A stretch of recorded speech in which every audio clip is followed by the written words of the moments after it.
Hello, my name is Derek Oldfield, and welcome to Room 410 here at Ripley High School in the Annex building.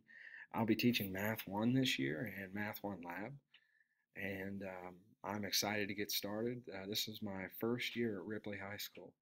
I've been teaching for 7 years. This will be my seventh year, and I was previously at Blennerhassett Middle School teaching 8th grade math. And I just want to make this video as an opportunity to meet everyone and put my face out there so that you'll know me when you see me. A lot of parents I don't get a chance to meet face to face throughout the school year, but I always wish I had an opportunity to say something to them. So this is my opportunity. I want to tell you just a couple, maybe three big things about myself and about my classroom to help better inform you about what's going on in here. First of all, I would describe myself as a bit of an unusual math teacher. This is what goes on in this classroom is probably not what you're accustomed to experiencing or to seeing in other math classrooms up to this point. I would first my philosophy, my instructional philosophy, strongly mirrors an educational hero of mine named Dave Burgess. He wrote the book titled Teach Like a Pirate, and I'll introduce this to my students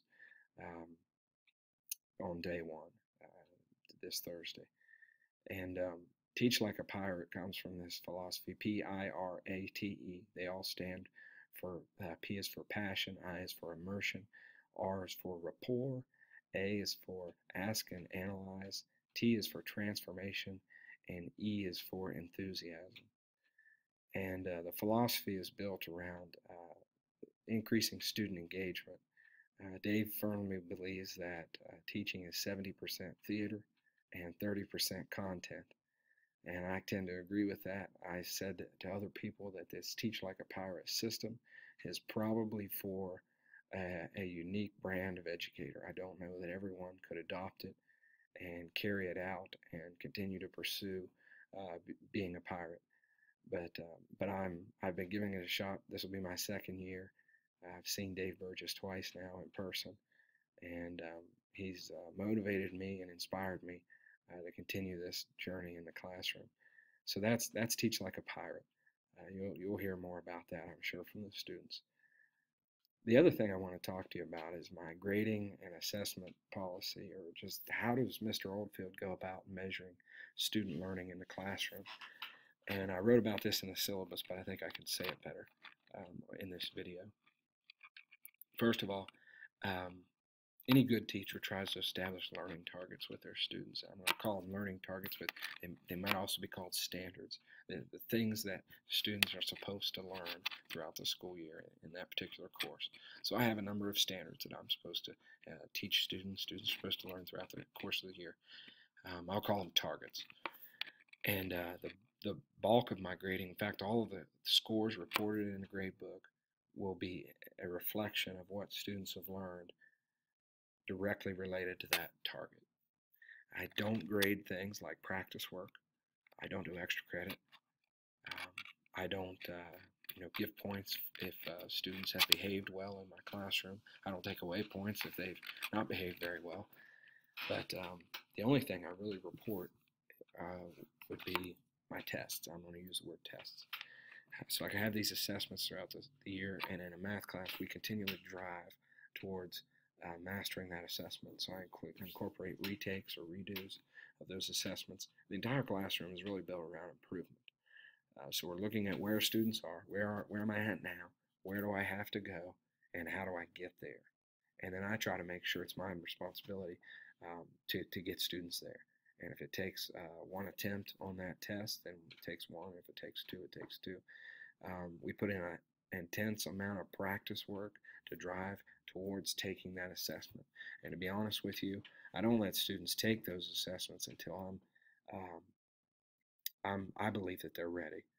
So we do a lot of practice work in which we demonstrate to myself and students demonstrate to themselves that, hey, I'm ready and I feel confident that I could sit down and take a test. Where does this practice work come from? That's the other thing I wanted to discuss. I operate in what we would call in the educational world in a blended classroom. I incorporate blended learning. And here's the blend. This is what I mean. The blend comes from a component that I would say is traditional classroom setting. The math teacher may be up front of the classroom, doodling some examples on the board for students. I'll show you. There's my board. You could imagine me up front, writing down some notes or doing some examples for students. And afterwards, I would probably assign some homework problems, some practice problems for students to do at that time. That probably best describes my experience when I was in school in my math classrooms. I'm sure that it describes your parents' experience as well. So I have that traditional component. I've not thrown that out completely, but I would call that the face-to-face time. What am I doing with students when I'm face-to-face with them, that traditional component. The other half, or the other part that's blended with that, is the digital component. So you see over there, sorry about that, in the corner of the room under the treasure chest, there's my notebook cart. And my room will have a classroom set of MacBook Airs for the students to use, sign in. They'll have a unique login. When they're in my classroom, they'll sign in. So let's talk about that digital component. The bulk of that digital component will come from a variety of tools, but one of them may be Khan Academy. I incorporate Khan Academy's system of exercises tailored or directly related to these learning targets that I have in my class. My students will do a lot of practice work using those exercises. So inside of this, I could describe this. This will take a whole other video, but inside of Khan Academy's system, in these exercises, students will do practice problems where the system will check whether they're right, check whether they're wrong, give them immediate feedback on that problem. Once they get it correct, they'll go to the next problem. And works kind of like that. But in the digital component, I am provided a lot of data that arms me to actually become a better teacher. When I know exactly what these students' weaknesses are, what their strengths are, I'm able to specifically target areas that they're really good at or they're just not very good at.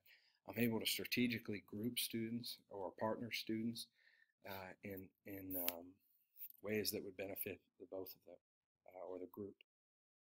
So it also, this also does, it carves out time for me to spend more quality time with each student or with the whole class. And that in the past, I never had that time. So by allowing students to work in this digital component, I will be liberated to actually do a better job, to be honest with you.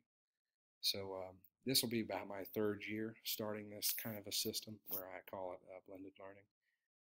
It has benefited my students. It increased engagement in the classroom, increased motivation.